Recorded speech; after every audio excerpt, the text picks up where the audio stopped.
শীতের সকাল হাটবার বলে বাজারে মানুষের ঢল নেমেছে। চারপাশে কোলাহল, সবজি, মাছ, কাপড়ের দোকান সবখানেই ভিড়। গরিব দোকানদাররা নিজেদের মতো করে পসরা সাজিয়ে বসেছে। কিন্তু এই বাজারে একদল প্রভাবশালী গুন্ডা বহুদিন ধরে গরিবদের উপর অত্যাচার করে আসছে। চাঁদা আদায়, বিনা কারণে দোকান ভাঙা, গালাগালি সবই চলছে প্রকাশ্যে। আজও ব্যতিক্রম নয়। এক বৃদ্ধা সবজি বিক্রি করছেন। হঠাৎ দুই যুবক এসে তার ঝুড়ি উল্টে দিল। চাঁদা দে, নইলে এখান থেকে তোর দোকান গুটিয়ে ফেল। বৃদ্ধা কাঁদতে কাঁদতে বললেন, বাবা, আমি তো দিন শেষে দুটো ভাত খাই, এত টাকা দেব কোথা থেকে? এমন সময় এক মধ্যবয়সী মহিলা বাজারে ঢুকলেন। সাধারণ সাদা সালোয়ার কামিজ, হাতে ছোট্ট পার্স, দেখলে বোঝা যায় না উনি কে। উনি হলেন আইএস অফিসার আনন্দিতা সেন, যিনি গোপনে আজ বাজারে এসেছেন মানুষের অবস্থা দেখার জন্য। তিনি এগিয়ে গিয়ে বৃদ্ধাকে উঠতে সাহায্য করলেন। তারপর গর্জে উঠলেন, এই অন্যায় বন্ধ করুন, গরিবদের থেকে জোর করে টাকা আদায় করছেন কেন? গুন্ডাদের দলপতি হেসে বলল, ম্যাডাম, আপনি নতুন, বাজারে আমাদের নিয়ম চলে, বেশি কথা বললে আপনারও দোকান বসতে দেব না। বাজারে থাকা কিছু মানুষ ভয়ে কিছুই বলল না, কেবল চোখে অসহায় দৃষ্টি। ঠিক তখনই হুইসেল বাজিয়ে প্রবেশ করলেন ওসি বারাগর সাহেব। চওড়া গোপ, রাগী চোখ আর কণ্ঠে হুকুমের সুর। তিনি চারপাশ দেখে জানতে চাইলেন, কি হচ্ছে এখানে?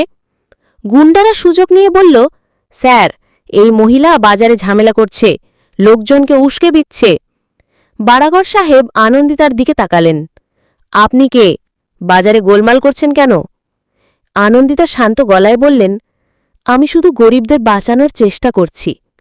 বারাগর সাহেব হেসে বললেন, গরিবদের বাঁচাতে পুলিশ আছে, আপনাকে লাগবে না, এখন থানায় চলুন। মানুষ অবাক হয়ে দেখল, বিনা তদন্তেই তিনি আনন্দিতাকে শক্ত হাতে ধরে নিয়ে যাচ্ছেন। পথে কিছু দোকানদার ফিসফিস করে বলল, ওসি স্যার, এভাবে ঠিক হচ্ছে না।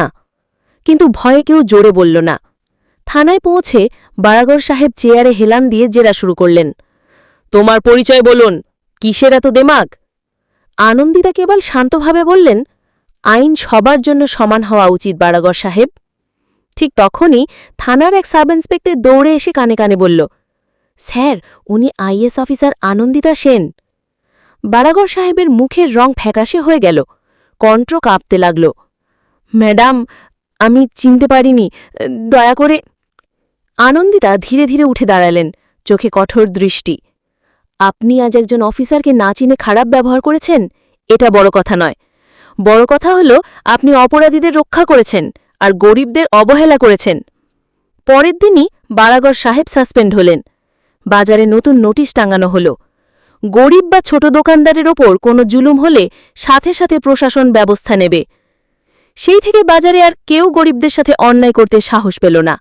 গরিবদের মুখে প্রথমবারের মতো হাসি ফিরল, আর মানুষ শিখল, আইন কাগজে নয়, কাজে প্রমাণ হয়।